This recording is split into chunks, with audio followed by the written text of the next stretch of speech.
10 मार्चला आहे, 3 मार्चला अधिवेशन सुरू होतंय.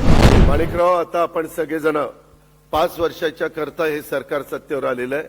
अतिशय चांगल्या पद्धतीनं आपल्या आपल्या विभागाचा उपयोग सर्वसामान्य शेतकऱ्याच्या पर्यंत किंवा त्या घटकापर्यंत पोहोचवण्याचा प्रयत्न एकनाथराव किंवा देवेंद्रजी आपण सगळेजण मिळून त्या ठिकाणी करू.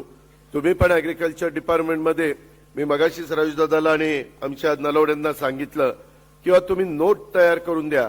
माझा अर्थसंकल्प उद्याचा 10 मार्चला आहे, 3 मार्चला अधिवेशन सुरू होतंय आणि 10 मार्चला अर्थसंकल्पामध्ये पण काही गोष्टी मला टाकता आल्या. मी प्रताप काकांना पण विनंती करीन, आमच्या इथं असणारे श्रीयुत अजित जावकर डॉक्टर त्यांनाही विनंती करीन की थोडंसं टप्प्याटप्प्याने आपण जाऊ, जेवढं शक्य असेल.